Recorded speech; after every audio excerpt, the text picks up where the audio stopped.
E20 petrol को लेकर एक नई खबर आ गई है। आप जिस देख रहे हैं कि सोशल मीडिया पर किस तरीके से इथेनॉल में जो पेट्रोल में इथेनॉल मिला है उसको लेकर अभी सोशल मीडिया में तमाम तरह के वीडियो जो है वायरल हो रहे हैं। कोई अपनी गाड़ियों का इंजन दिखा रहा है, कोई ये दिखा रहा है कि भाई इससे लेकर इथेनॉल डालने से क्या क्या इम्पैक्ट पड़ रहा है और इसका दुष्परिणाम है। अब ये आपकी गाड़ी के इंश्योरेंस से जुड़ा हुआ है और एक खबर आई है कि 2022 से पहले अगर आपके पास पुरानी जो गाड़ी है और उसमें इथेनॉल मिला अगर पेट्रोल आप डालते हैं तो आपका जो इंश्योरेंस का जो क्लेम है वो रिजेक्ट हो सकता है। और एक किसने कहा और क्या कुछ हुआ, पूरी खबर आपको बताते हैं। ये बहुत ज़रूरी है इसलिए कि देश में अभी भी 2022 से पुरानी ज़्यादातर गाड़ियों लोगों के पास 80% लोगों के पास है, इसलिए कि हमारे यहाँ गाड़ियाँ हर साल नहीं बदली जाती है। जब कोई भी गाड़ी मिडिल क्लास इन्वेस्ट करता है मिनिमम 5 से 7 साल, इसलिए कि उसका EMI उस दौरान चलता है तो उतना तो रखता ही रखता है। इसलिए आप समझ सकते हैं कि 2022 से पहले जो कहा गया है और जो टाइमलाइन दिया गया है इसको लेकर जो है लोगों की चिंता है। खबर यह है कि अगर आपके पास 2022 से पहले की कोई गाड़ी है और उसमें अगर आप E20 फ्यूल डालते हैं तो आपके लिए बुरी खबर है। इंडिया के सबसे बड़ी private general insurance company ICICI Lombard आपके क्लेम को रिजेक्ट कर सकती है। ICICI लोम्बार्ड ने कहा कि कार इंश्योरेंस कंपनियां अप्रैल 2023 से पहले बेची गई पुरानी कारों में E20 फ्यूल से हुए नुकसान का क्लेम को रिजेक्ट कर सकती है, क्योंकि E20 फ्यूल में पेट्रोल के साथ 20% इथेनॉल मिक्स होता है और इसे एक तरीके से कंपनी ये मानती है कि वो आपकी लापरवाही के जिसके लिए वो इंजन बना हुआ है उस तरह के आप उसमें अगर तेल नहीं डाल रहे हैं या पेट्रोल नहीं इस्तेमाल कर रही हैं तो ये लापरवाही आपकी हो सकती है। अगर आप अपनी गाड़ी में ऐसा फ्यूल इस्तेमाल करते हैं जिसके लिए वो बनी ही नहीं है तो इसे गलत इस्तेमाल या लापरवाही माना जा सकता है। इंश्योरेंस कंपनी इस दावे को इस नज़रिए से देख सकती है और उसे रिजेक्ट भी किया जा सकता है। हालांकि ये मामला जब सोशल मीडिया पर आग की तरफ फैली तो अब कंपनी की तरफ से सफाई भी आई है, इसलिए कि आपको पता है कि केंद्र सरकार को और ख़ासकर जो हमारे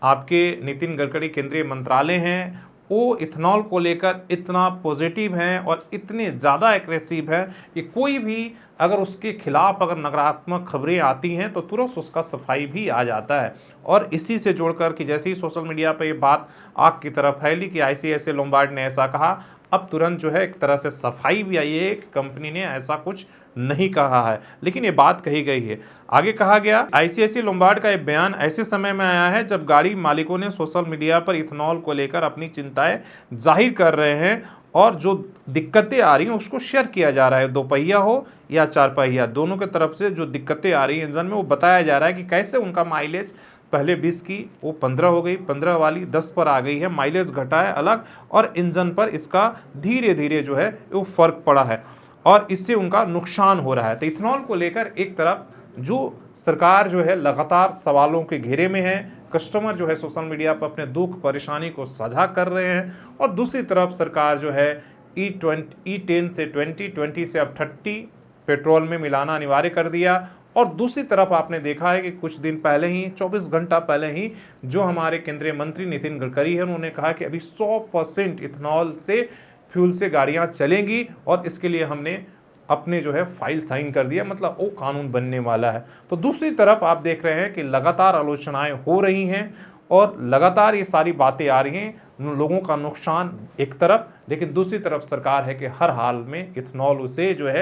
उससे जो है बेचना है और वो कह रहे हैं कि इससे 22 लाख करोड़ जो है देश का बच जाएगा। लेकिन बचेगा तो क्या आम कस्टमर को मिलेगा? अभी तक उसका फ़ायदा तो मिल नहीं रहा। आप E20 वाला पेट्रोल जिसमें आप 20% जो है इथेनॉल मिलाकर बेच रहे हैं, लेकिन इसके बाद भी मजाल है कि आपने 1 रुपया भी आपने कम किया। पहले भी आप उसी दाम पर बेच रहे थे और आज भी उसी, मतलब इथेनॉल का फ़ायदा भी आप कमाएं, सरकार भी कमाए और उसकी जो उससे दुष्परिणाम हो रहे हैं, जो उससे हानि हो रहा है वो गाड़ी मालिक झेले। और दूसरी तरफ ये बड़ी चिंता कि 2022 की पुरानी अगर गाड़ियां हैं तो भाई आने वाले समय में, हालांकि अभी ज़रूर ये बातें दबाव की वजह से सरकार का हो सकता है कि कंपनी ने सफाई तो ज़रूर दे दी कि मैंने ऐसा कुछ नहीं कहा, अपने बयान से पीछे हट गई है, लेकिन मान के चलिए कि ये बहुत बड़े प्रॉब्लम धीरे धीरे होने वाला है और कंपनियां बिना कहे